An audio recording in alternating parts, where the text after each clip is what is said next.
Hello? Hi? Do you hear me, kids?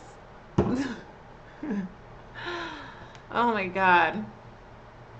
I have not done a live stream in a very long time, and this is all so different. So I don't know if it's working or not. I'm assuming that it is. I see some people in the comment section. Usually I just like record my video and then go, you know? Um, and then like upload it later. But I just didn't feel like doing that today. And well, no, that's not true. The reason why I'm not doing that is because my Wi-Fi is not working. I don't know why it's not working. I don't know exactly what the issue is. But I haven't been able to film literally anything through Wi-Fi. So, yeah, so I've got my Ethernet cable plugged in, and I'm about to multitask and do this mini rant. So can you guys hear me? I see comments, so I just want to know if you can actually hear me. I know oh, we can hear you. Perfect. Okay, someone explicitly said that they can hear me. That is all I needed. So I wanted to do this update for a few reasons. Mostly because I've recorded like several of them, and I've not really kept you guys as up to date as I'd like, because I haven't been able to upload my updates. So I just figured that we would start there. Okay, so when I recorded my last video that I did not show you guys, I talked a lot about where I was financially, and basically, to summarize some points that I made, summer's always really bad for me. Summer's always like the worst time of the year because I'm not doing speaking engagements, and that does suck. And I have sort of ran into a couple of months this year where I've been really, really close to having like no money in my bank account, which is not something I'm used to. But I'm learning, so much of all of this that I'm experiencing is just the growing pains of me being an adult and understanding how to spend my money and things like that. I'm not a frivolous spender by any fucking means. It's definitely not me. But I definitely haven't always made the smartest decisions when it comes to how I spend my money. So I'm learning, and one of the recent realizations that I've had as I've started cleaning up my apartment, as I've started getting rid of stuff, is that I don't need this much space, and I shouldn't be in such an expensive apartment. I mean, my apartment is not fancy by any means. I don't live in like a luxury apartment or anything, if you can't tell by the fucking fabric tacked up to my wall. But it is an expensive apartment, and I wasn't really understanding of what I should be paying for an apartment when I moved out here. Like, when I moved out here, the context that I had for living on my own was, at the time, I was paying all of me and my partner's rent, which was not cheap, but was doable for where I was. It was very, very doable. Not only was it doable, it was like a toss in the bucket because of just how much money I was making at the time. And so I moved here, and this apartment at the time was only about $500 more than what I was paying. And so I was like, oh, I can pay $500 more. It's not a big deal, right? But, of course, it is rent controlled, and 3% of that amount of money makes it, slowly approaching, almost twice as much as I was paying in my last apartment. And it just doesn't really make sense. And one of the biggest reasons why it doesn't make sense is, a couple of months ago, some people might remember me doing this. I reorganized my apartment so that I could have a corner of my apartment where I have this bookcase, right? Because you know, and I made a Twitter thread about this when it was happening, but I was like, you know what I want to do? I want to have like a white guy backdrop, you know, because you know you watch these videos of like these white men talking about smart things. They've always got like books behind them, like they're smart and they've read every single one. And so I said, you know what I should do that will lend credibility to my channel, even though I don't need to do it, but I will. I'm gonna stand in front of a bunch of books and make my videos. And as it fucking turns out, guys, as it fucking turns out, it works. Like when I put a bunch of books behind me, I got more views and suddenly people started taking me more seriously, which is kind of upsetting, but whatever. It's a cute background, so I don't mind. But now I effectively only film my videos in this teeny tiny corner of my apartment. Now I live in a 2-bedroom, and I got a 2-bedroom because I was like, you know what I want to do? I want to be able to have one room that's exclusively dedicated to filming. I really enjoyed having like a separation between the areas that I live in and the areas that I work in. Now this over here is fine because this brings me a lot of happiness as an environment that I'm working in, and it also makes my videos look really cool. So this doesn't feel as odd. I mean, it does feel odd to have all of this filming equipment in the middle of my apartment all the time, but you know, it's one of those things where it's like, I don't really mind it that much because my apartment, my ceilings are very high and I've got a lot of space, right? But ultimately, I don't need a 2-bedroom apartment. I don't need a 2-bedroom apartment. And I'm paying way too much. And so I am planning on moving. And initially when I made my last video, I was really nervous because the way that Patreon pays me out, Patreon right now for this moment, for where we are right now, is paying my rent. And I am very thankful for that, but that's obviously not exactly what I wanted Patreon to be. I didn't want Patreon to be the thing that was paying my full rent. I would appreciate Patreon to be something supplementary to what I'm making already, but right now it's paying my whole rent, and I don't feel entirely comfortable with that, but I'm looking forward to getting to a point where that's not the case, right?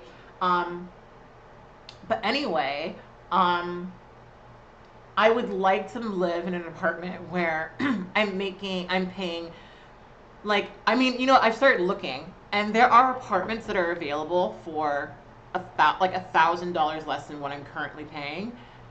And I think I could do it. It's just a matter of me getting my funds together in order to actually make it happen. And so I will be moving, but I need to get rid of a bunch of my stuff first, and I need to save money first. So now I kind of have more of a solid plan of like what I need to do in order to get there. And so I am feeling a little bit more comfortable and happy. But I didn't finish my thought. What I was gonna say was that I was nervous because sometimes the way the Patreon pays me out is that they pay me out by like the 5th, you know? So in my rent's due, you know, really the 1st at the latest. And I was really nervous about having to, you know, put off paying my rent because of how long it would take to process Patreon. But Patreon managed the process by the 2nd.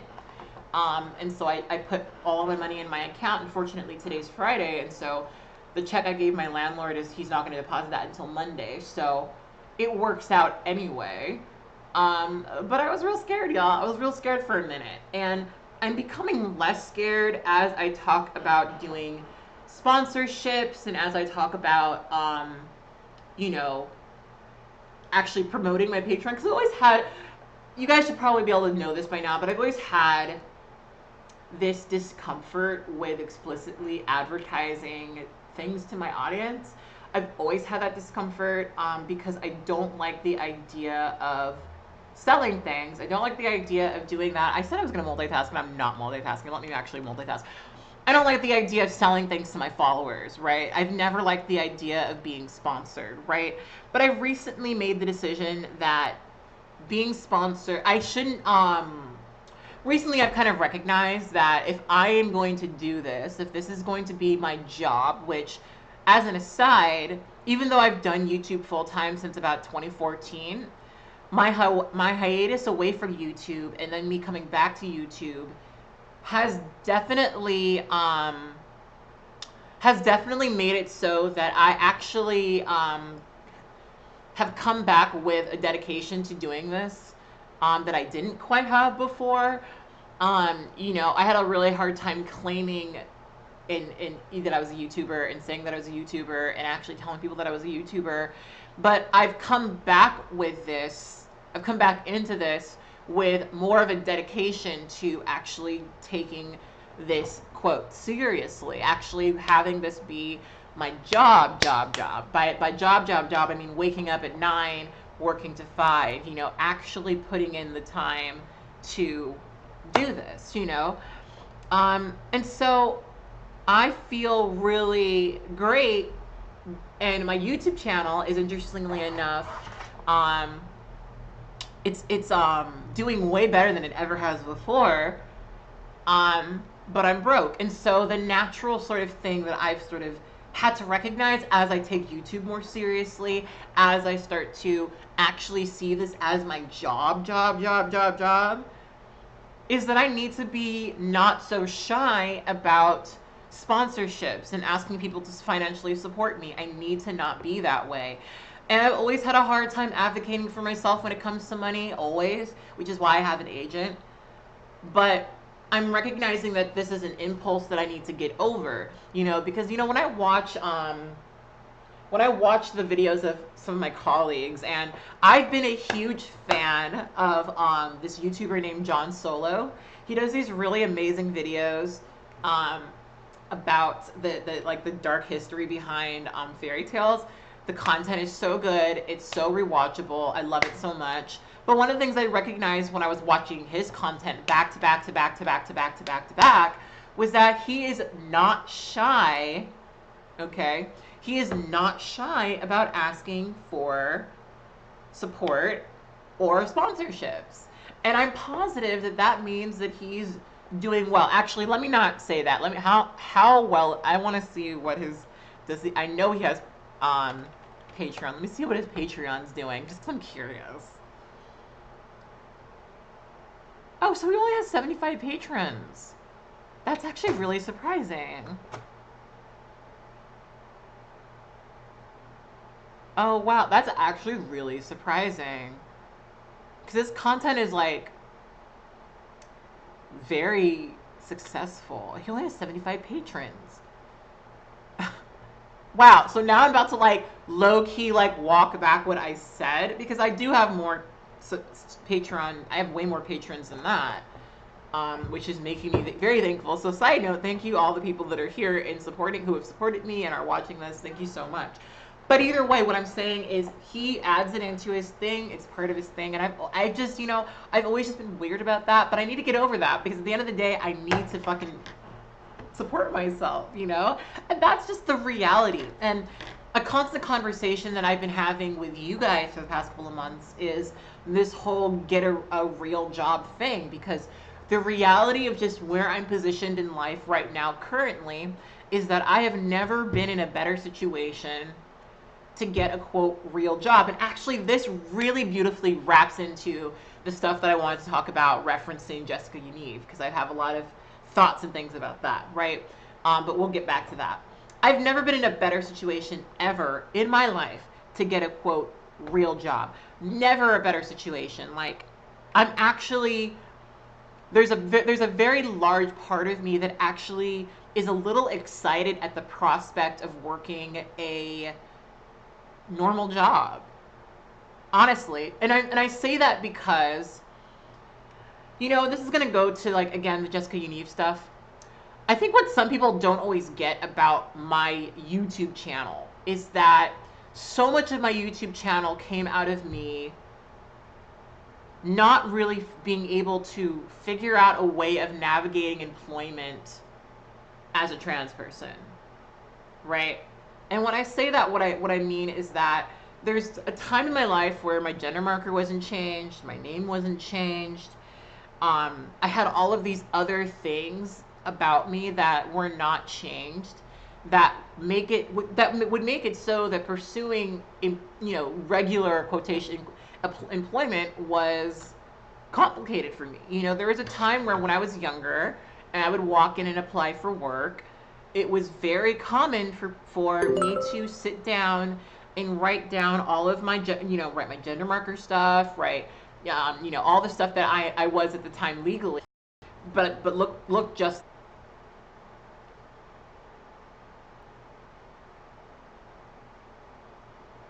Are you guys seeing me now? I can't tell if this is working or not because it just said it stopped. But am I live still? Am I live now?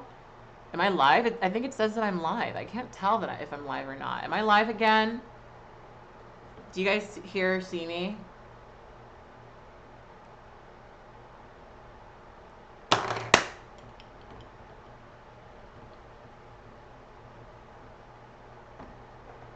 Okay. I think I'm I'm doing weird movements so I can see if they show up. Okay, yes, we're seeing you. Okay, great. So like there was so much time where I would apply for these jobs looking like this, but I would write down my legal gender, I would write down my legal name, and I would be laughed out of the place of employment. And this is an experience that I had time and time and time again, right? And so between that point and where I am now, or rather between that point and when I had my gender marker legally changed and things, I started a YouTube channel and I was able to cultivate a following, and I was able to eventually start making a little bit of income. And for where I was at the time, that income was enough for me to pay my rent, right? I mean, this stuff all sort of slowly but surely added up and enabled me to be able to, live and succeed, right? And so, like I said, I changed my gender marker, and I'll never forget this. Some of you guys know that I used to work for Fox Animation. And around the time when I was applying for jobs and things like that, by the time I was doing all that, I had already changed my gender marker. I had already changed my name legally, right? And I remember I applied for a job at Toys R Us, right? I was just really needing work.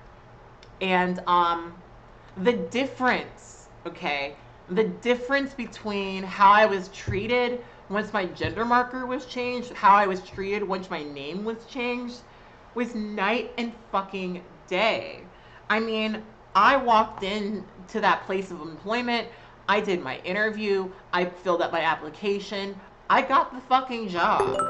And that was the case for like every job that I applied to. Now, unfortunately, around the time I ended up getting the job at Fox Animation, and so I worked there instead.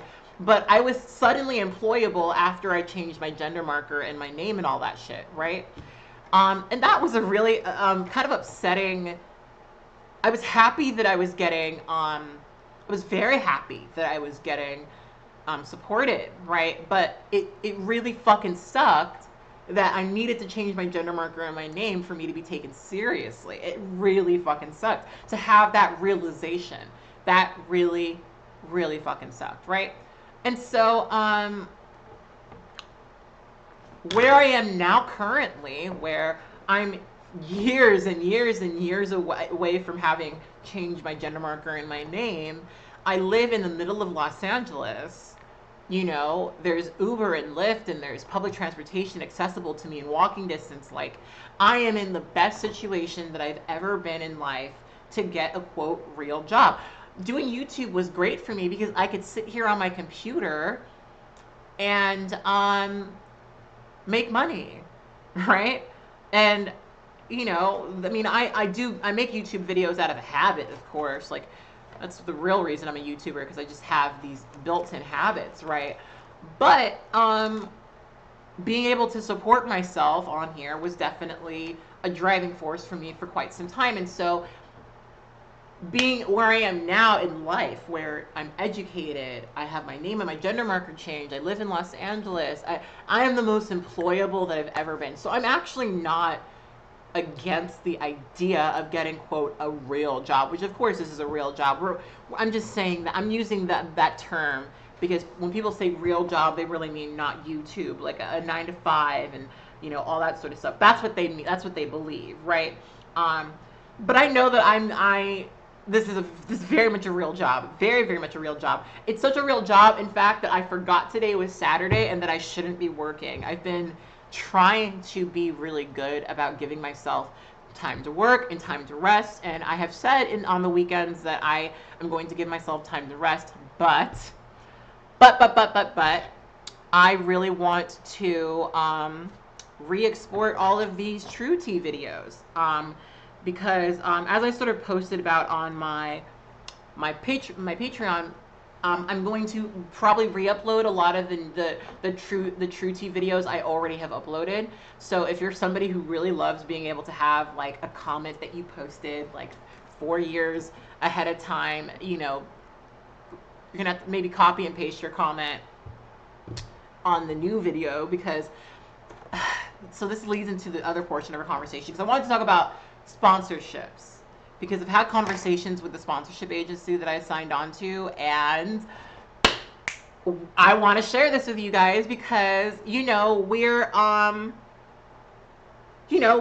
try to be very transparent here. So I want to talk to you guys about that because I have some thoughts, and let me go and give myself some water and come right back, but I have some thoughts, right?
Okay, sorry. So I didn't have enough water, so I just filled the rest with tea.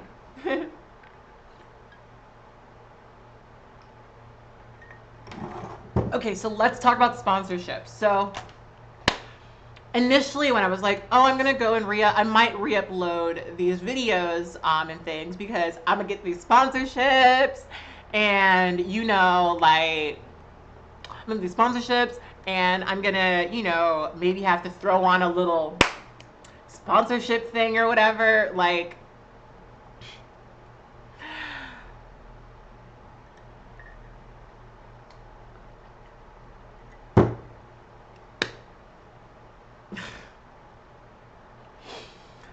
so so I'm still I signed with a sponsorship company, but the expectation that I had of like, oh, I'm gonna be able to slap sponsors onto my True Tea videos, no. So here's the issue that I'm running into with the sponsorship agency that I just signed with. So obviously, one of the big reasons why I am really huge on Patreon is because I know that, first of all, sponsorships, the issue with sponsorships with me is honestly that I create content that for a lot of people, is very edgy, okay? I don't think it's edgy. I'm pretty sure you guys don't think it's edgy. But to a lot of sponsors, it's very edgy, right? And some of my hesitation my big hesitation with sponsors is that I don't want to change what I'm doing. I don't want to make different types of content. I don't want to modify how I'm expressing myself to make money. That's kind of been my motto through life, frankly. I refuse to change. I refuse to not quite say what needs to be said, how it needs to be said, for the sake of making money, right? In so many ways, I'm very, very happy that my life has gone where it has, where I haven't been working for a corporation for the past 10 years of my life. I'm very thankful that things have gone that way, where I'm doing this, which is a lot more independent. And am I posting my content on a platform owned by a corporation, and are they ultimately making money from me? Yes. Yes. But I'm still able to say most of what I want to say. And fortunately, I've been able to support myself by doing it, right? So that for me has been a plus, right? But now I've been entering into the whole sponsorship thing. And one of the things that I'm running into is the fact that my content is too edgy for a lot of these sponsors, right?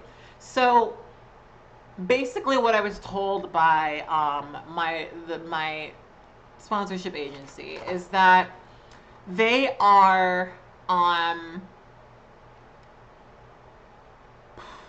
they're not really comfortable. Well, so they're cool. Like the sponsorship agency themselves are cool, but selling me as a person to be sponsored by some of these companies is going to be a very hard sell, especially, and this is what I was told directly, if I'm explicitly criticizing Trump. If I'm some sponsorships, some sponsor companies or whatever do not want to sponsor people who are explicitly criticizing Trump.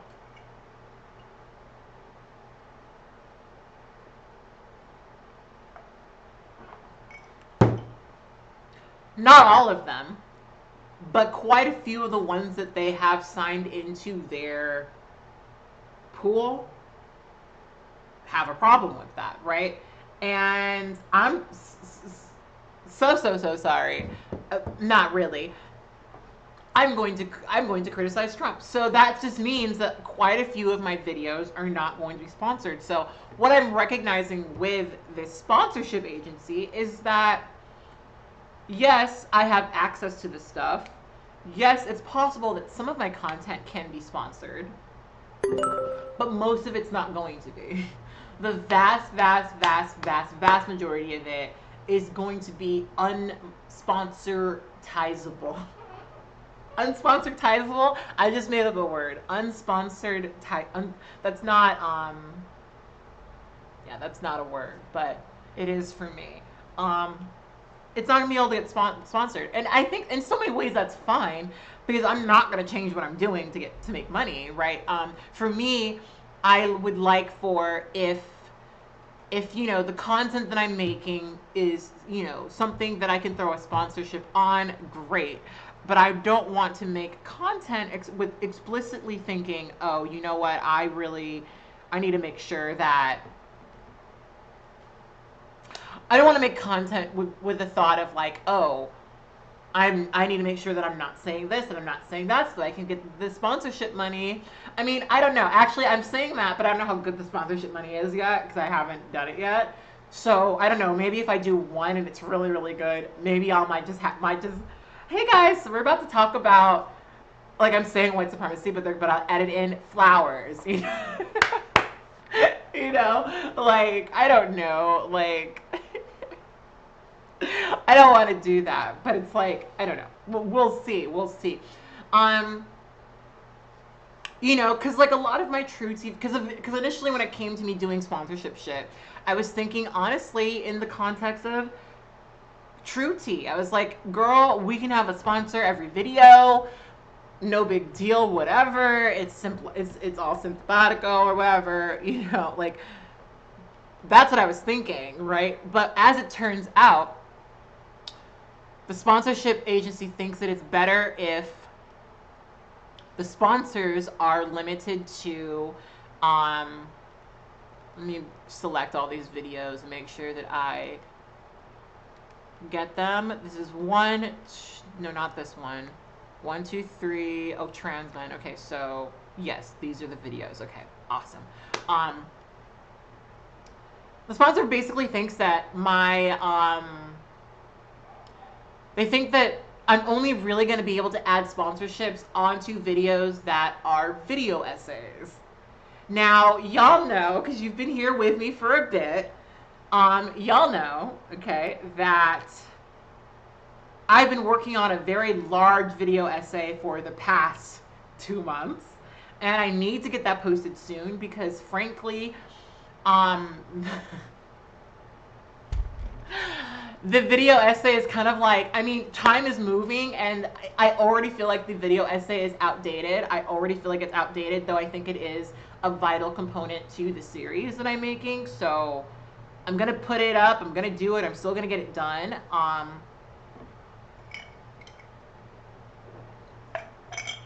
But it's, you know, time is moving, you know, and I've been working on it for so long because shit keeps happening.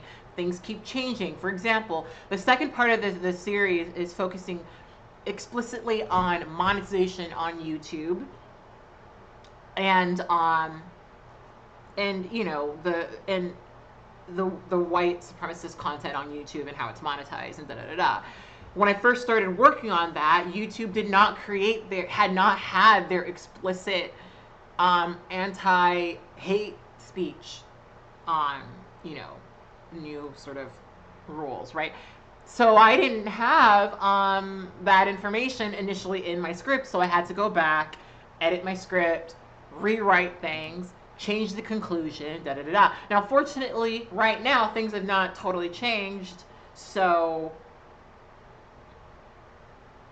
you know, it's not, hopefully the plot is still a good one, but it's an issue that I have. So, but anyway, so this has taken a really long time, right? And the third part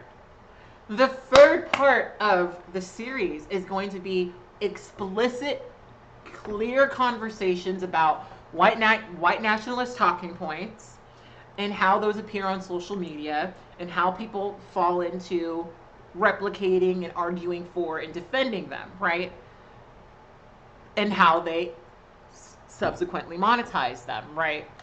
That's what part 3 is about. So part 2 is kind of like a light conversation about demonetization and all that sort of shit. Part 3 is like depressing, upsetting, raw conversations about white nationalism. Like raw, upsetting conversations about white nationalism with explicit names, with explicit examples, all of that. And I know it's going to be something that's going to be demonetized, and I don't really care about that, right? But it would be nice if I were able to get some sort of support. And I have other video essays planned. I have so many scripts, guys. I have so many fucking scripts, right? But I want to finish this series first. I don't want to, between now and then, start working on another video essay, right? Even though I have all of these ones planned, I don't want to start doing that, right? So I'm going to be working on these probably for the rest of the year, honestly. I'm probably going to be working on these for the rest of the fucking year, if I'm being real with myself, being honest with myself. Probably be working on this for the rest of the year. And I'm not totally looking forward to that. You know, I'm not totally looking forward to that. But I know that it's important content that I really need to get out there, right? So that all being said, basically the way that this contract that I signed works is I'm signed with them, and I can, within the 30 days of me signing this contract, decide to get out of it. Now, the only reason, I'm not going to do that, but the only reason I'm considering it is, for example, and actually I would love your guys' feedback on this. One of the companies that I've been approached by, one of the sponsorship companies that I've been approached by quite a bit is a company called Scentbird, right? Scentbird is a monthly subscription service for perfume, And it is a subscription service that, like, when I thought that I had money, that I actually I had this subscription service, right? And I love it. It's one that I actually believe in. It's one that I actually trust. And you know what I mean? Like, I love it. I believe in it. It's something that I actually support and have used and have found for myself to be very usable. So, you know, with True Tea, I know. So here's my thought. Right? I know that Scentbird sponsors people who make slightly more racist, not racist content. Hopefully not racist content. Slightly more racy content. I just watched a He Flawless video the other day where he literally is holding he's holding like a perfume bottle. I don't know what it is. And he like pretended it was a dick and was like stroking it like that. And that video was sponsored by Scentbird. Okay? That video was sponsored by. So, and I don't think that a lot of my content is as racy as that. I don't think that most of my content is as racy as that is at all. But I talk about BDSM, I talk about kink, I talk about sex positivity, I talk about trans stuff, and I like being able to talk about it in a very raw, real way, right? I like being able to do that, and I don't like this idea of the only way I can possibly get sponsored is if I, you know, make very inoffensive content.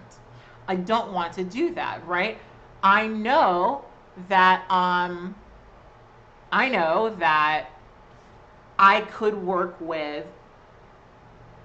a Scentbird. And I feel like my followers, that would be a sponsorship that, at least for me, would not feel forced because I actually like it. And I actually support it. I would love if I could get a tea sponsorship. If I got a tea company to sponsor me, girl, that'd be amazing. So I approached my sponsorship agency with Scentbird because Scentbird has messaged me a lot of different times. They have tried to get me to sign on with them. I'm supposed to be multitasking. Why am I just talking? They have several times tried to get me to work with them, and I'm open to it. But Scentbird is not on the list of, oh my God, I'd have to render these videos. Oh my God. Scentbird is not on the list of, you know, pre-approved sponsors that are part of this agency, right? And obviously with this agency doing big sponsorships, right? And this is what he explained to me, and I think it makes sense. Doing these big sponsorships for other bigger companies, it looks good, right? So if I do an Audible sponsorship, that's going to look really good to Skillshare, right? And so the agency is able to argue for more money for me. And I know this guy knows what he's doing. I know this company knows what they're doing, so I'm not silly. But I guess I'm just like, fuck, man. So what it seems like is the vast majority of the content that I put out is not going to be able to get sponsored. The content that I put out frequently is not going to be able to get sponsored. And that fucking sucks. Because what I'm kind of getting at the end of all of this is that, yeah, I can get my video sponsored, but it's going to be maybe 1 or 2 videos in the next 3-4 months.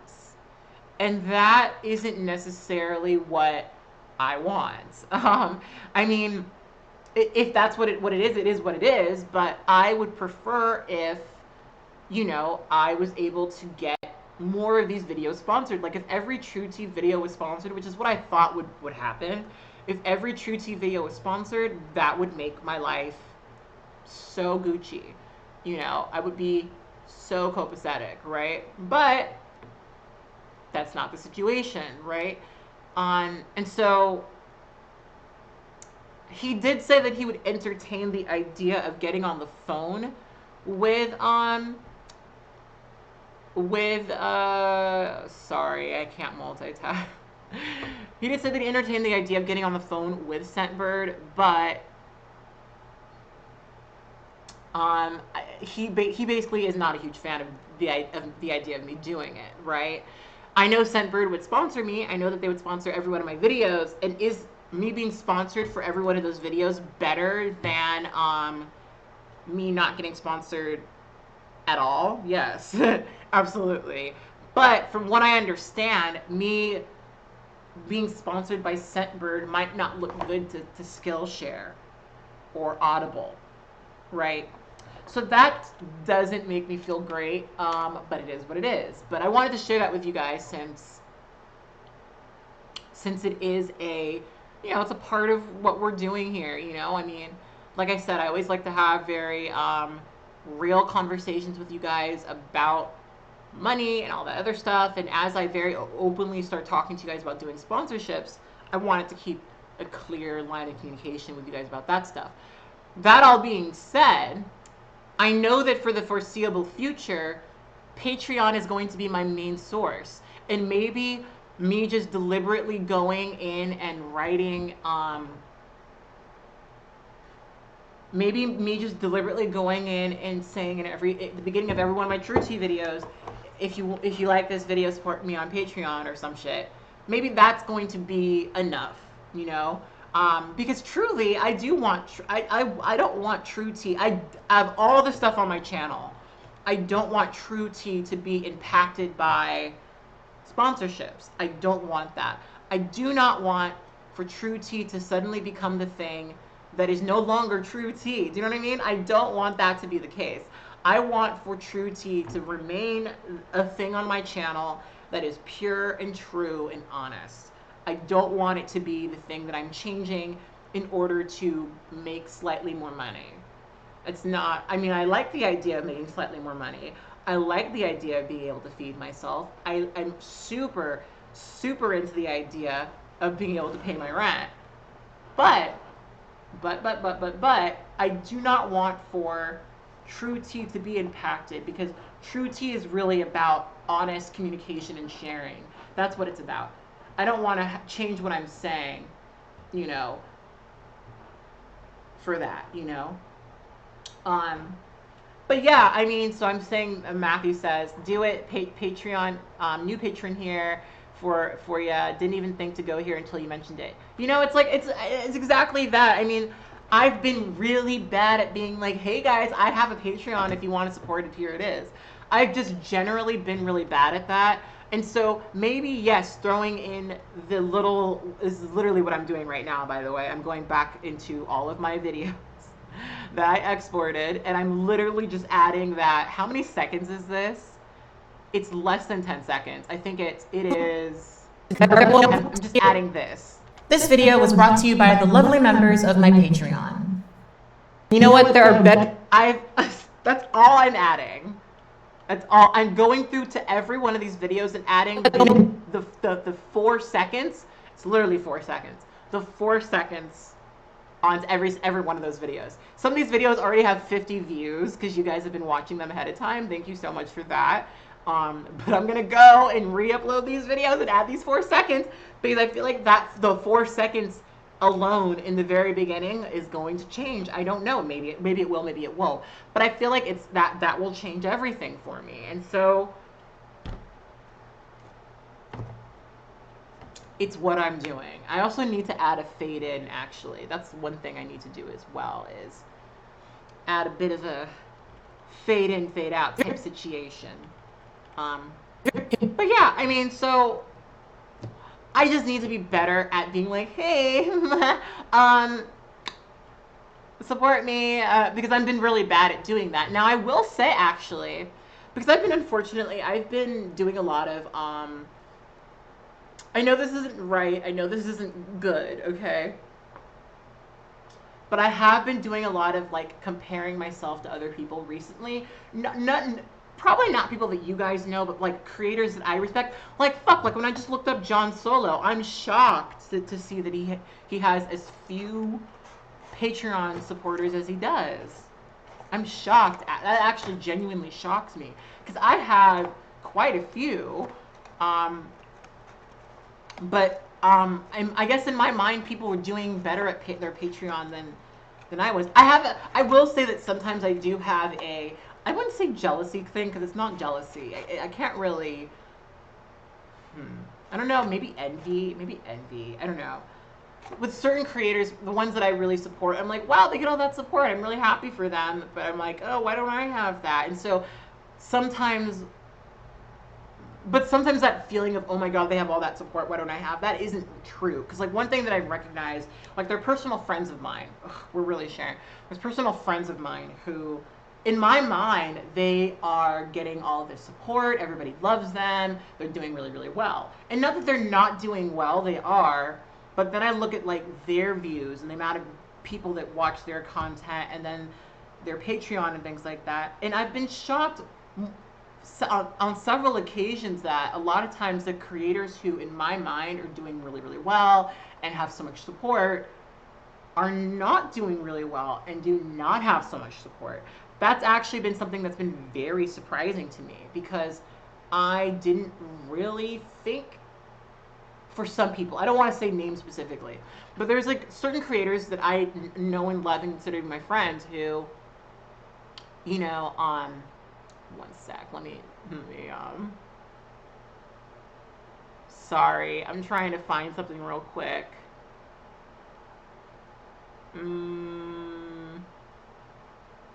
What am I trying to do? I'm trying to find a quick,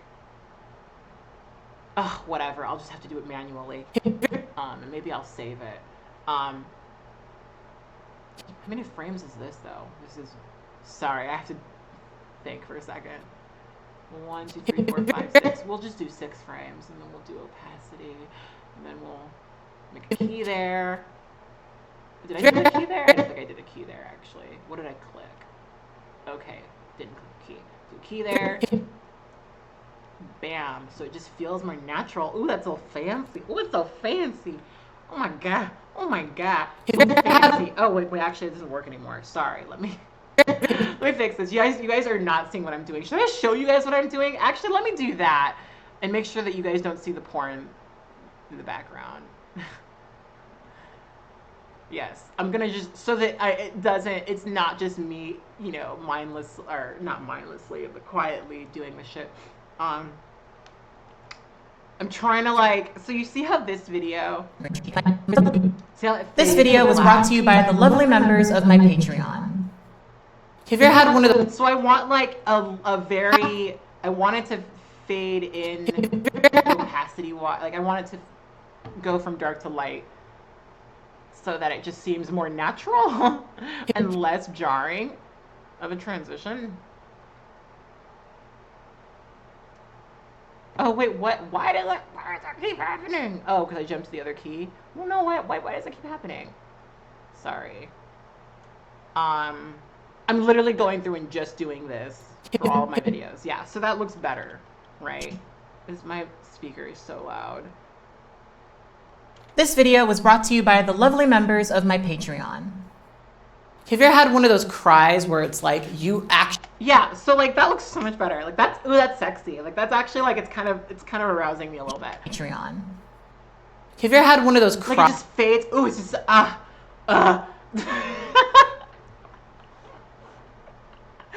Oh, I'm so trash. But I should be able to make that a preset or something. Can I just save preset? Is that a way I can do it? I'm just gonna try. I don't know if it's gonna work. I'm still learning how to use Premiere Pro, even though I've been editing on it professionally for years. I'm still learning. But yeah, anyway, I forget what we were talking about because I got so distracted with this. But yeah, I mean, maybe just putting that introduction to every one of my videos, maybe that will be enough. I don't know. But I know that I need to be less shy about being like, hey guys, by the way, give me money. Oh my God, I know what I can show you guys right now. Okay, and actually I do want your input with this, okay? I want your input with this because I don't know. I have this idea and I love this idea and I would use this, but I don't know if my followers would use it or if it would offend them or something. I don't know, but let me show you guys a design that I'm working on right now. So I still have to go through and make this look prettier. Actually, let me change this so you guys can actually see this. I'm still working on this. This is not done. But I'm working on a Radicalize Me Daddy t-shirt. Because if you watch my video that I did about political alignment and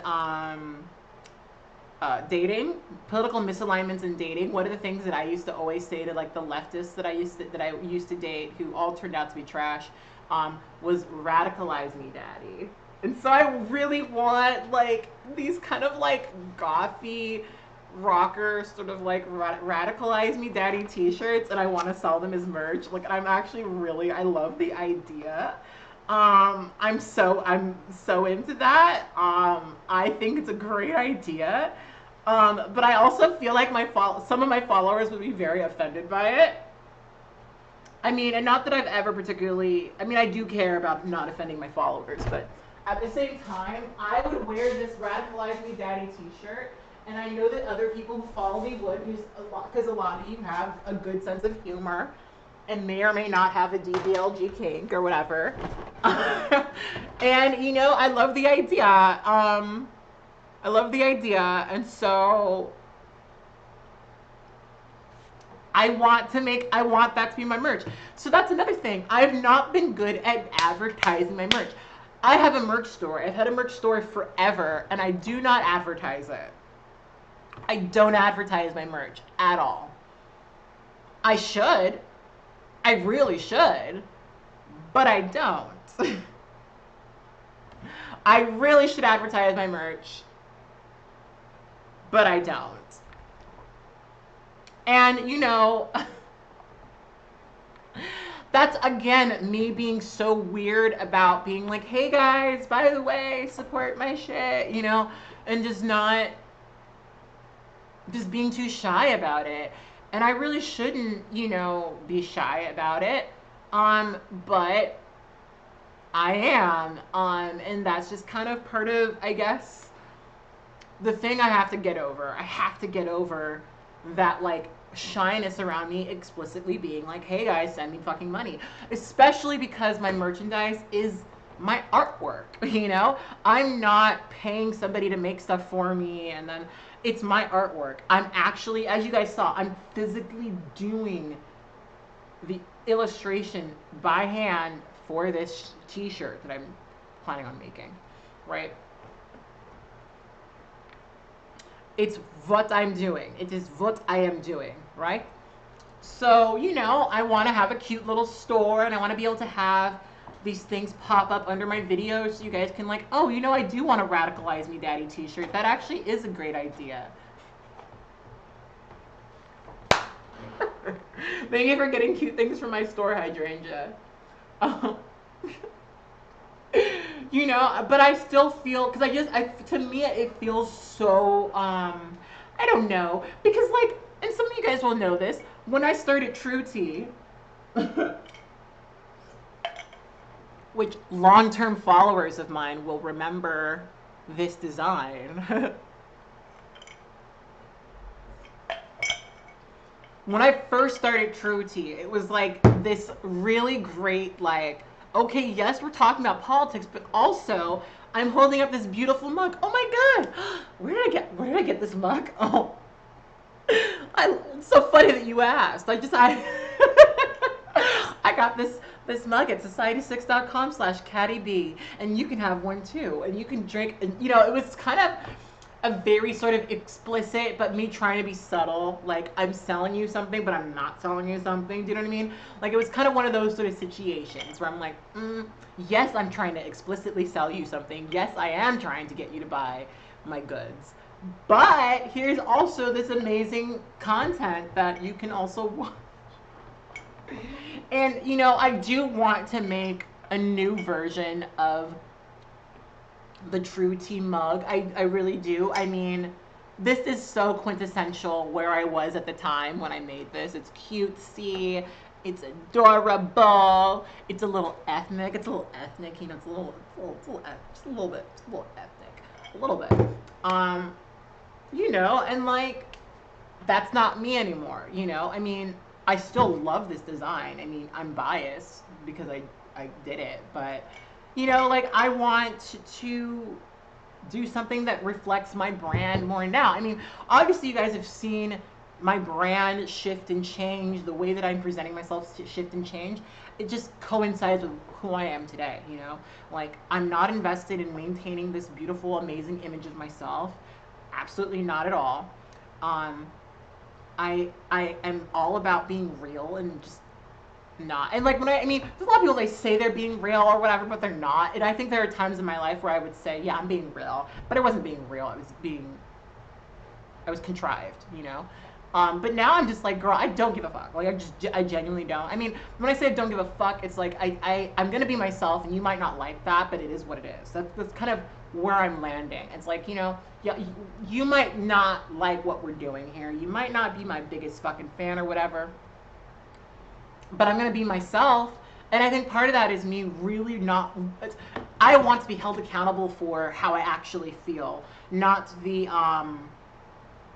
you know, not the not the way that I, because sometimes I would do stuff that was very best practices. So I would make arguments that, yes, I to some degree believed in and to some degree supported, but they weren't necessarily. I did the argument that I thought was the best one, and not necessarily my argument, if that makes any sense. Um, and that wasn't really me being disingenuous. I mean, it was genuine. I felt that way, but I think oftentimes people estimated my degree of, I guess, investment in certain conversations, and I didn't like having to answer for those conversations. Like, perfect example of this is white people in dreadlocks. I have several friends personally who are white people who have dreadlocks. Um, I really don't. I mean, it's something that I can talk about. I can have the criticism, I guess, but I'm not immobilized by white people in dreads, and I don't think that every white person with dreadlocks is a terrible fucking person. You know what I mean? But the way that I have presented it on my YouTube channel was that I do care. I mean, I made like 5 videos about it, you know, and that I didn't really like, you know. So now I'm really making content about stuff that I really care about, making the arguments that I really, really care about, which is why I'm spending so much time devoted to having like a very long, substantial, in-depth conversation about white nationalism, and why a lot of my content right now is me talking about my life, you know, or my experiences that I've had, or these are things I'm passionate about, and I'm devoting more substantial time to like really important things, as opposed to just constantly trying to put out political content for the sake of it, you know, for the better good of the best practices argument. Do you know what I mean? So I'm shifting my priorities and focus, right? And that's, you know, that just means that I'm going to be more real. And I love being in that space. I really, really love being in that space. I really, really love being in that space, because now if people do criticize me, it's for shit that I actually believe in and feel passionately about, as opposed to, you know, the shit that, yeah, I care about and yes, I do agree with, but maybe is not as substantially important in my worldview as maybe I had presented it to be, if that makes any sense. So with that all being said, let's move on to the fun conversation of Jessica fucking Yaniv, right? So so that video, as you guys, some of you guys were here reviewing my page and things while I was questioning whether or not I should make the video. So a lot of you guys, you know, wait one sec. Let me take a quick second and send a message to this cute boy. Man, not boy. It just sounds cuter when I say boy. You should assume that anyone I'm dating is probably in their 40s.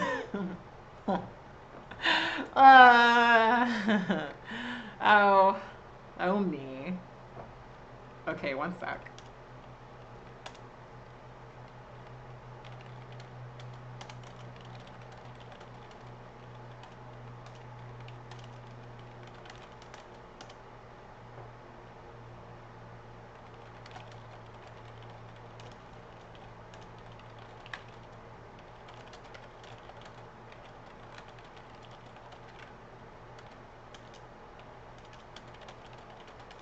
I'm being really gross. Ah! Oh, this is so serious. I probably shouldn't send this message I'm going to.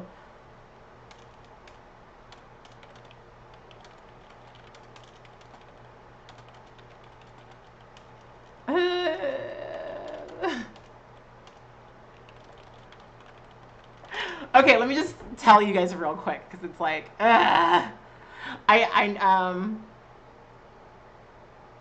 just being gross, and I just sent a really long message.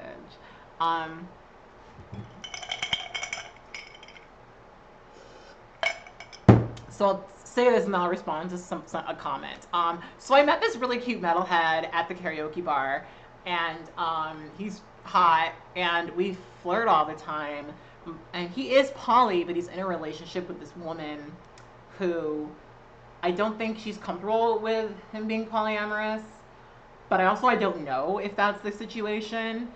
But we always flirt, and we clearly like each other, so I don't really know where that's going. So yeah, I don't know.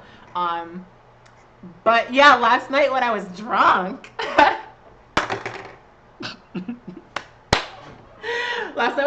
I started messaging him, and I was like, I think you're cute, and da-da-da-da. It was so embarrassing, and like, it was a lot. It was really a lot. So I just sent him a message that was like, I think you're cute, but I don't know what we can do about that, basically. Because he obviously he's attracted to me too, but it's like, I don't know what we could do with that. Because he's like really sexy. Like, he's like very political. He's very tall. And I don't know, but I have a suspicion that he has a large penis. I might be wrong, but I have a suspicion. You know, you're at meet people and you just feel it.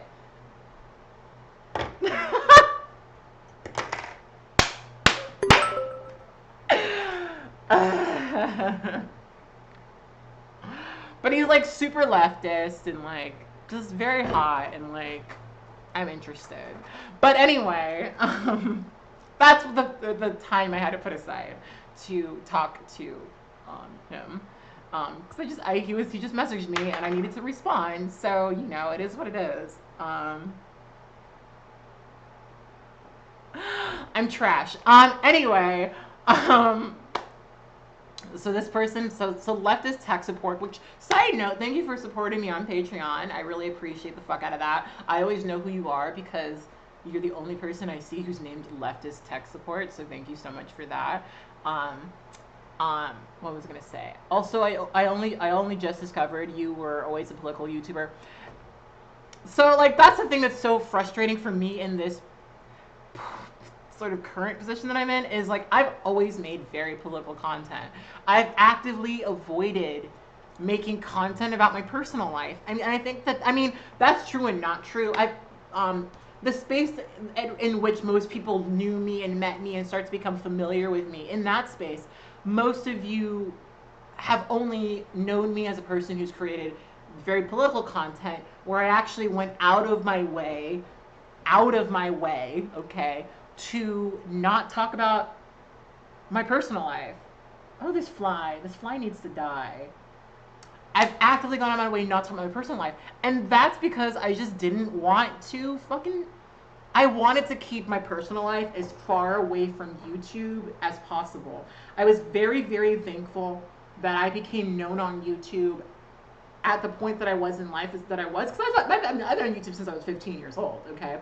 So there are still very cringy videos that you can technically find on YouTube of me, 15 years old, with a mohawk, wearing Native American things that I shouldn't have been wearing, talking about my life.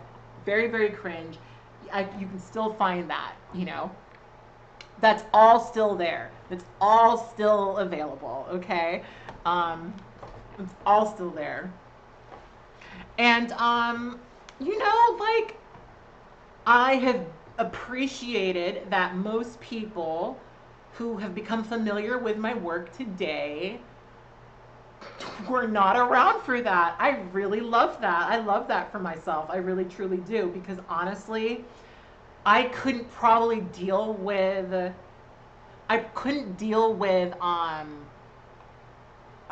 like, girl, I used to make videos I used to come home from school and just turn on my camera and talk about my life. And I did that knowing that very few people were watching me. I could not imagine. Who the fuck is Albert? Who the fuck is Albert? Someone named Albert just texted me.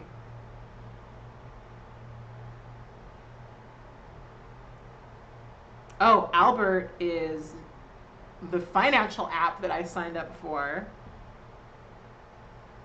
that is supposed to tell me about spending my money. So that's who Albert is. Thank you, Albert. You're very, yeah. Anyway, very grateful that people did not meet me when I was in my most cringe, open, like raw days, because I could not fucking handle it. I could not handle it. I was I started to become well known on YouTube when I was in a relationship, when I was, post transition. Like, I love that for myself, right? So for the most part, people who have subscribed to me, when people have been like massively subscribing to me, they've been subscribing to a political YouTuber. And so it's very interesting to me sometimes how my work, from some people, like, it's been very frustrating for people to not see that part of my work, because I've spent quite a bit of my life on YouTube being harassed for my political views. Quite a bit of time. Quite a bit of time on YouTube being harassed for my political views. That leads into another conversation. I really don't want to rehash this stupid fucking left tube conversation, which is becoming more and more frustrating as the days go on. As the days go on, that conversation becomes more and more frustrating for me, because you know what? I just don't. So we've talked about this on here before, but I have an active live audience now. So part of the frustration with people I have with people not attributing my work to political shit, right? Is I've privated quite a bit of my content. Quite a bit of my content has been privated because I have either changed my mind or I want to reapproach it in a different way. So where I am now in my political YouTube shit is that I had like 3-4 years of content that you guys don't have access to anymore, that doesn't exist because I privated it, right? And so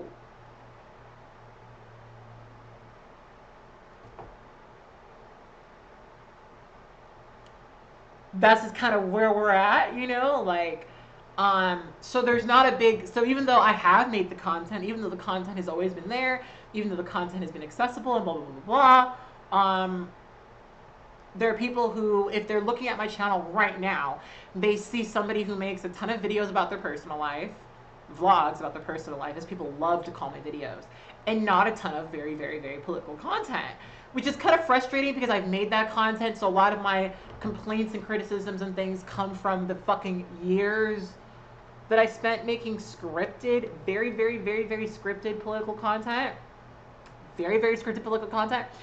But I get that that's not necessarily reflected on my channel right now, So, that's just kind of, so the criticism is frustrating to me because I know that my content is very political and has been for quite some time. And I know, this is another conversation, but I mentioned this on Twitter the other day.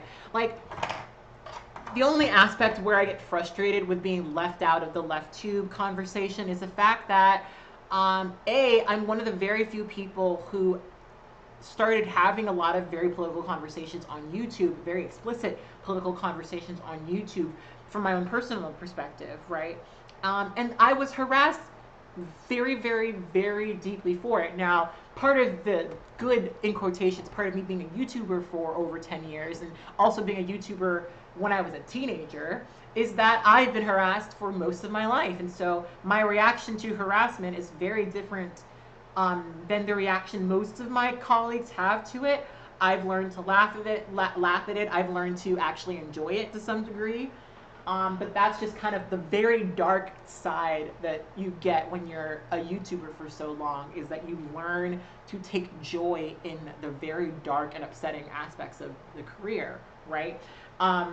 But nonetheless, I was harassed, and a lot of people who were in my position, Marina, Francesca, even Riley, we're people who are of numerous marginalized groups who at the time, because we were one of the few people making the content, because we were one of the few, we got a lot of harassment. And people made incredible careers out of making anti-SJW content, responding to our content. Now, oftentimes people were misrepresenting me completely. Were completely misrepresenting me, completely and totally, misrepresenting all of my points. And so they cultivated an audience that really enjoyed seeing us be harassed and taken down. Now I've taken a year off of YouTube, which was great for my mental health and made me feel really, really amazing and things like that.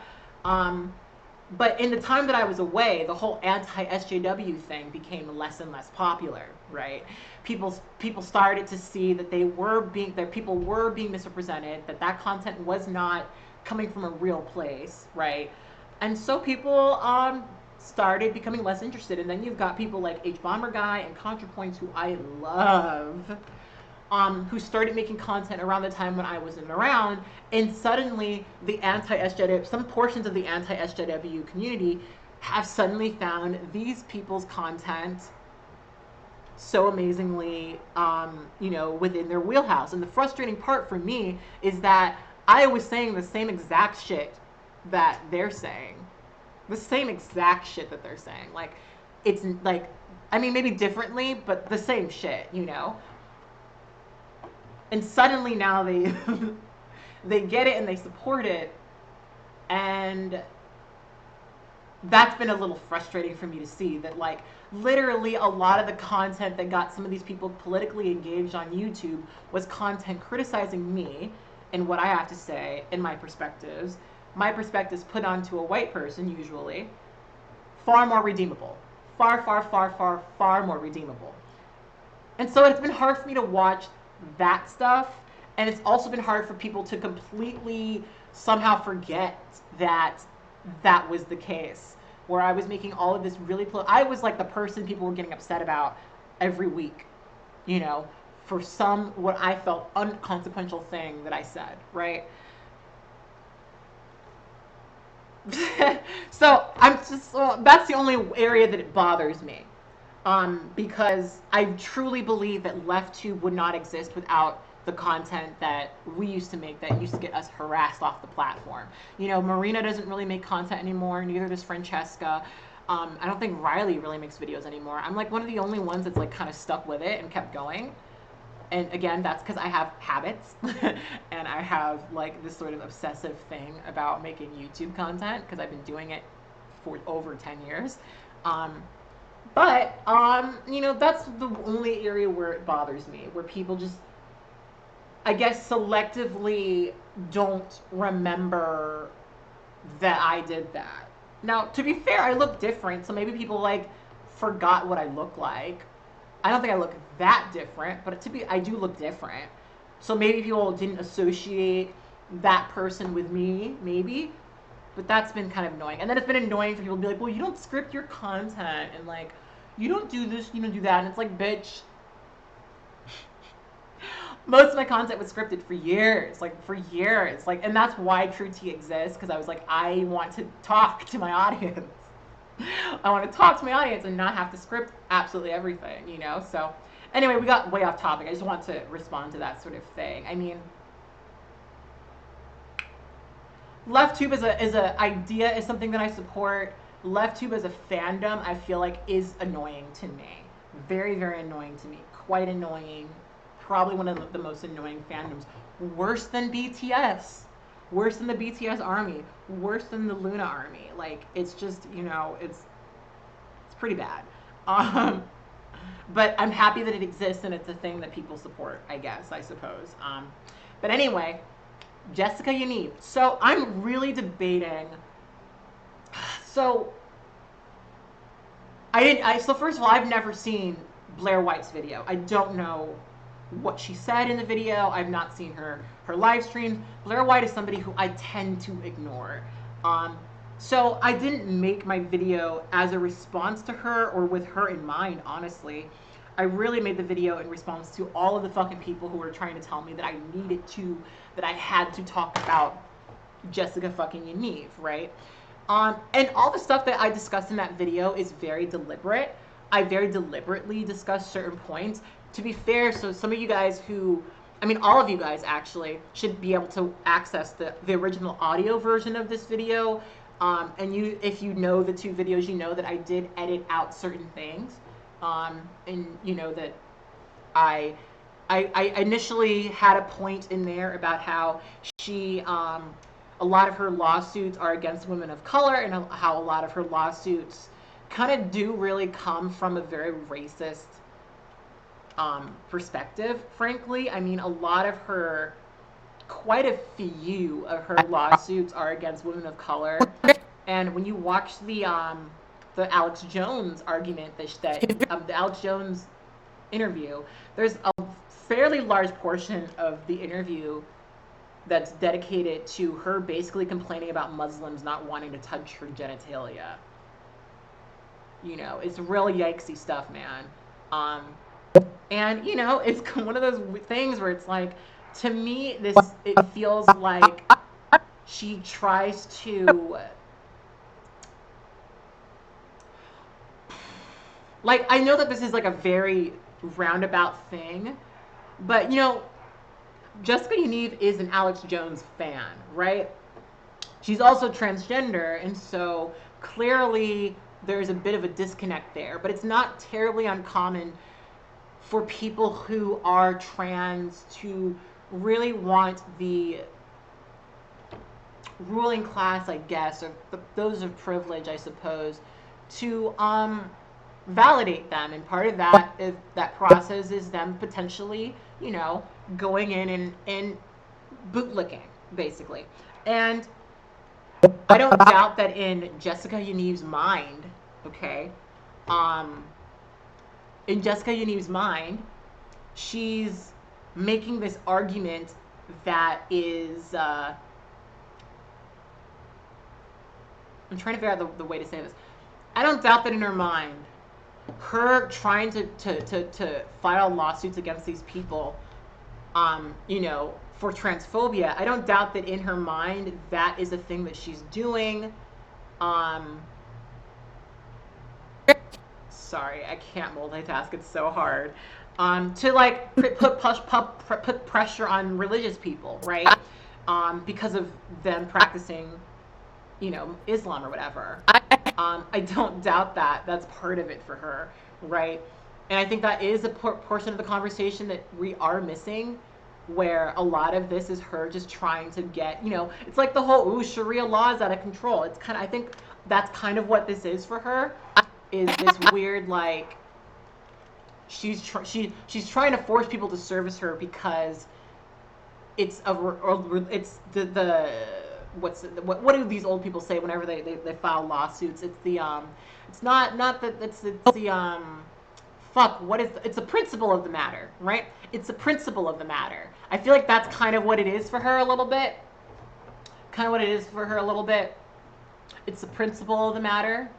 When it comes to making religious people service transgender people, and you know, but either way, one of the things that I don't talk about is the self-identifying laws, because in my mind, that argument is not one to be made. Because for me, as we discussed earlier in this video, I had to go through a lot of hoops to start functioning as a person. When it comes to people being against self-identification laws, a lot of ignorant cis people will go to,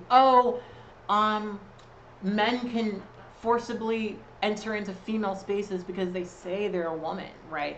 That's what people think transitioning is like, oh, I'm a woman now, I'm a woman today, so I'm gonna go into the women's restroom, I guess. Like, that's what they think, but what it really is allowing trans people to not have to fight through all of the various things that they have to fight through just so they can fucking function in society. You know, like, I started applying for jobs when I was like 17 and I would get rejected, right? I started getting, like, by the time my gender marker was changed, I think I was 21. 21, I think, yeah, I was 21 when I changed, when my gender marker, my name were finally changed, right?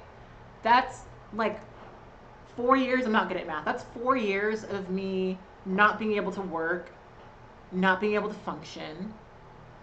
And then they have this thing where, like, okay, well, if you're trans, you should have these sort of surgeries, you should have this sort of therapy. And that's all money. It's a lot of money. So what a lot of people are essentially asking trans people to do is to put aside a lot of time and a lot of money to prove to cis people that they're actually who they say they are, that they actually are their gender, and then they'll be okay with us using the restroom.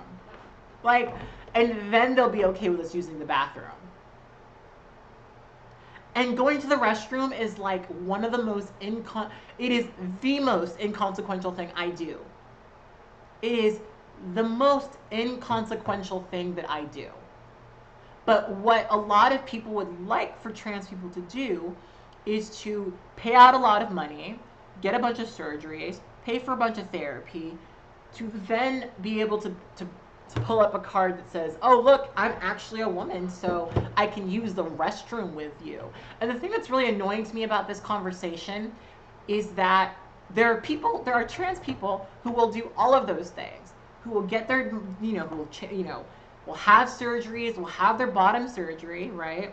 Will do all of the various hoop jumping and things that, that cis people claim they want them to do.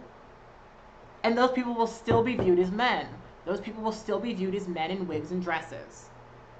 That's still how they will view them, right?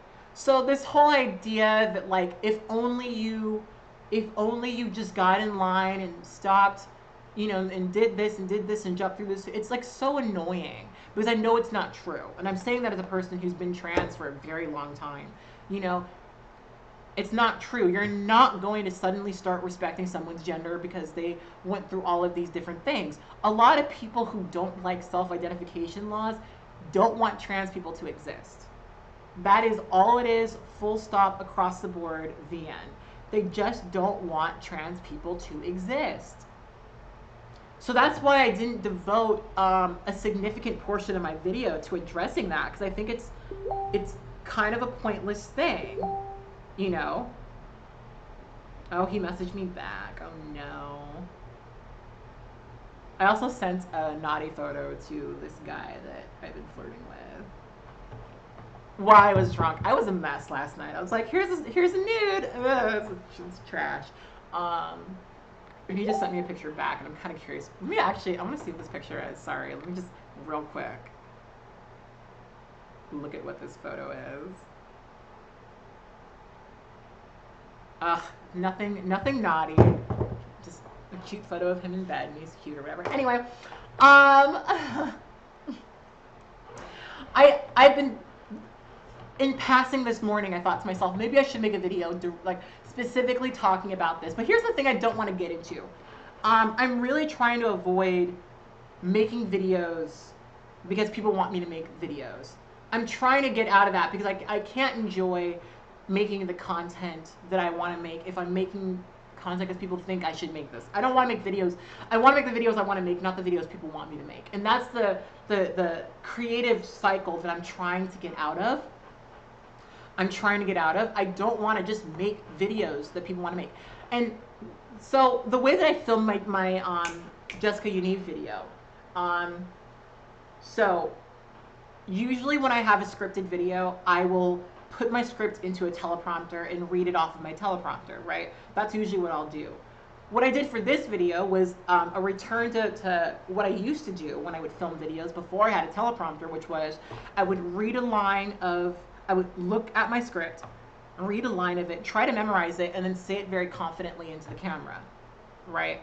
Very, very confidently into the camera. And maybe there's points in the video where I spoke off the top of my head. I mean, the end of the video was very much, I wrote most of that, but I didn't write the end portion of the video. And obviously that emotionally came across as very powerful in the video because I was just saying what I felt, right? Because the problem I have with teleprompter videos is that I always sound very I don't sound very natural. I mean, some videos I've managed to sound very natural, but quite a few of the videos don't sound very natural. And so I've been trying to be more natural and also not be so obsessed with like doing a pure good take where I say the whole line, everything's correct. Even though I know that feels very professional, I tried out something new. And I will be honest and say that that was a very frustrating process filming-wise.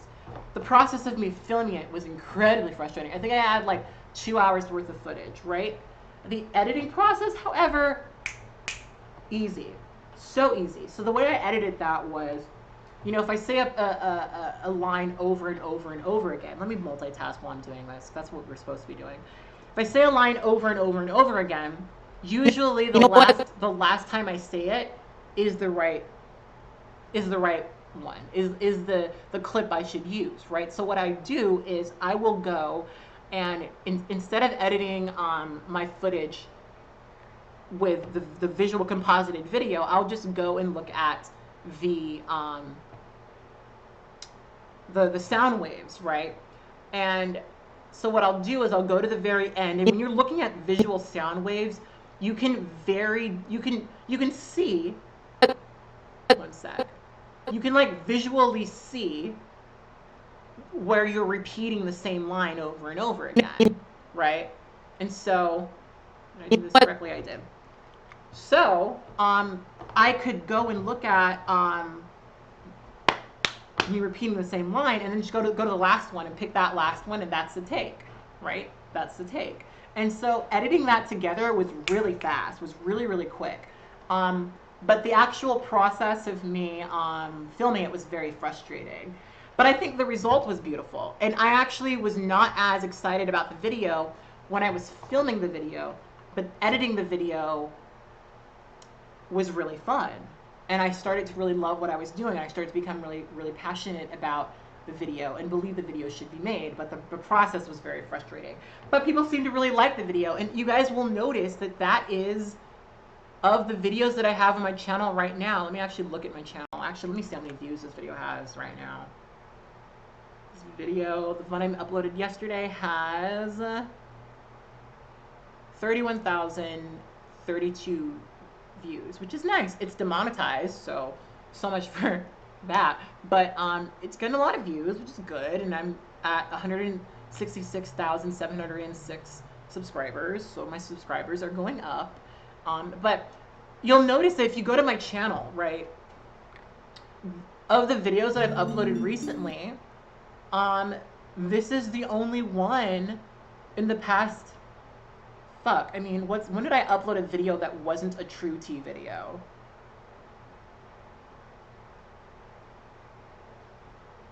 Yeah, I guess the last video that I uploaded that wasn't a true tea video was my, the first part of my video essay, which was 3 months ago.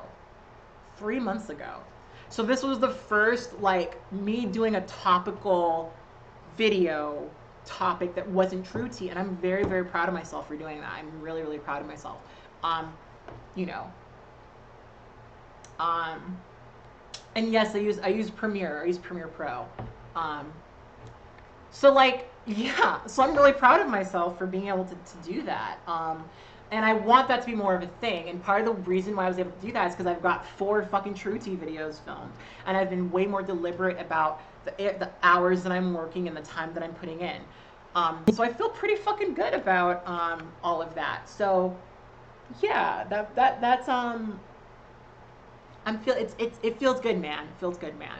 And I want to do more of that. So I'm pretty excited at the prospect of doing that. Did I get all these? All these have a fade in. Do all these have a fade in yet? Yes, that one does. This one does. All these have fade ins. Perfect. Now I just gotta render them all. I don't want to render while I'm on stream because it'll slow down the stream. But yeah. So that's where I'm at. You know, so now I'm going to. If my video essay, if this part 2 of this video essay doesn't get put out by the end of fucking August, unsubscribe, because it's 3 months is way too long for this part 2 to be in the works. I have been getting a lot of work done on it. It's just, it's a 40-minute video.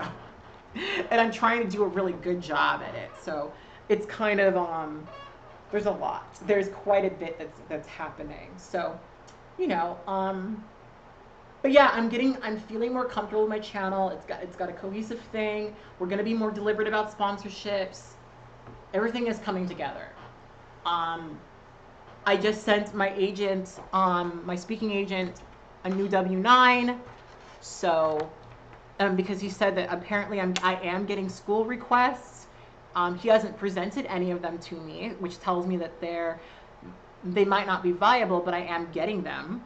So things are slowly but surely, ever so slightly, looking a little bit better. You know, things are looking a little bit better. But yeah, so I'm not quite feeling it yet, but things are improving. I think a lot of this is just going to come from me deliberately engaging in YouTube as a job, as opposed to, it was never a hobby. I mean, no, that's not true. It was a hobby for me for a bit, but it's not a hobby now. It's my job. And for the past, like, since 2014, it's been my job. But I'm now being more deliberate about it, and I think that that's actually turning in, I think that's getting positive returns. So I feel like this is the end of the video. I've given you guys an update on basically everything. I have 3 real questions for you guys.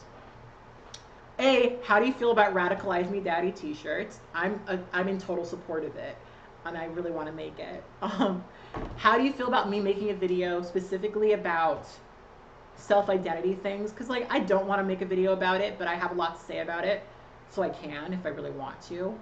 And how do you guys feel about the idea? This is something I haven't brought up. This is a thought that I've had, because I noticed that live broadcasts on YouTube are, you know, kind of a big, important thing that people like. And now that captioning my videos is more possible for me, I can do a live stream and then get captions. So I've been thinking, I've been really throwing around this idea of doing True Tea live streams for like the last Tuesday of the month.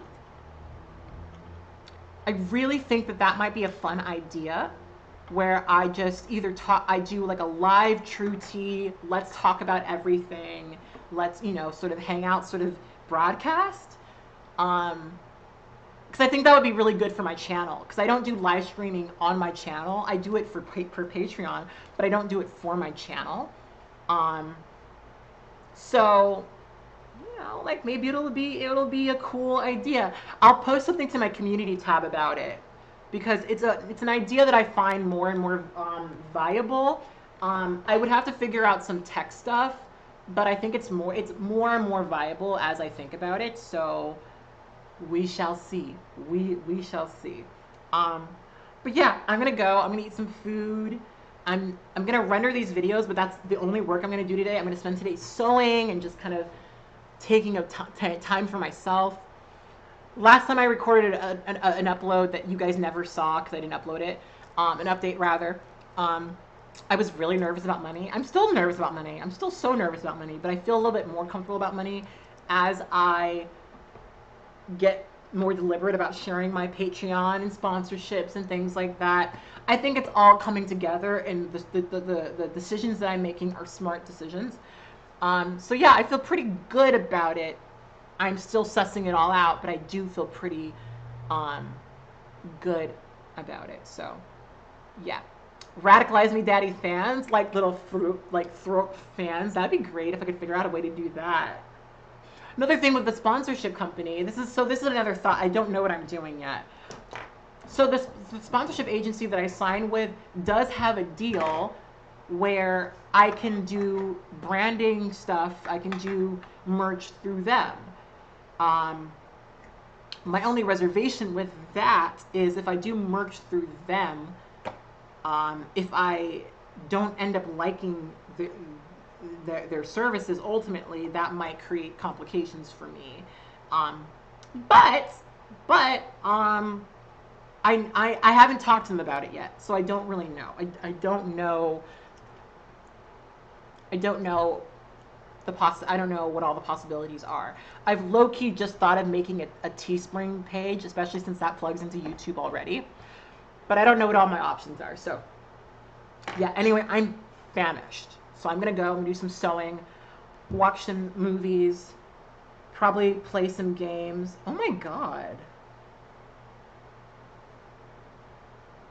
What the hell?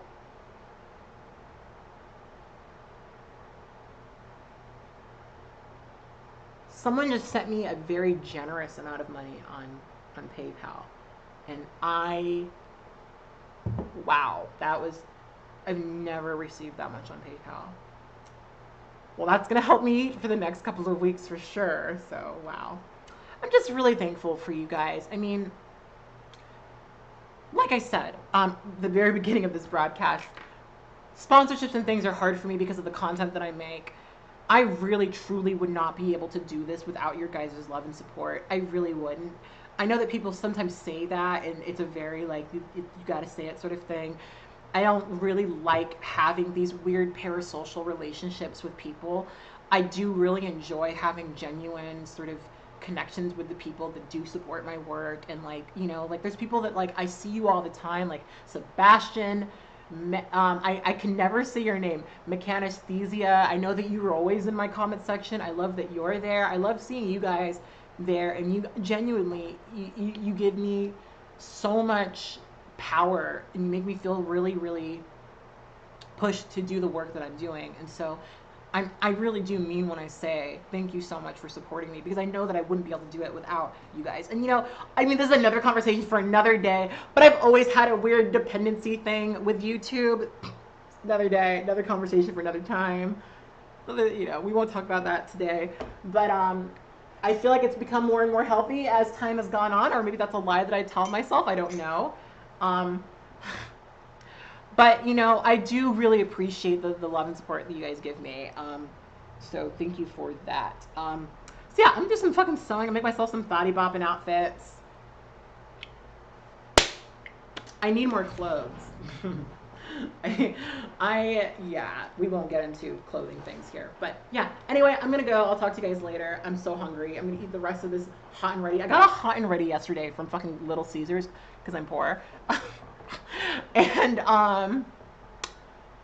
I forgot what hot and ready's tasted like. I was craving one. I told myself as I was finishing my last video that a hot and ready is going to be my reward for finishing my video. And so I went out and got me one, and girl, that certainly is a hot and ready. I don't even know if they last very well. I don't think hot and readies keep very well, but they're $5, and that is just the price. That is just my price, okay? So I'm about to go warm up this the other half of this hot and ready. I don't know if it's gonna taste very good. It probably won't, but I certainly am craving it. So I will talk to you guys later, and I'm about to go have a productive day that does not include me working on things. Well, I am gonna be working on, I'm gonna render things, but that's all I'm gonna do. So anyway, I will talk to you guys later. Bye-bye.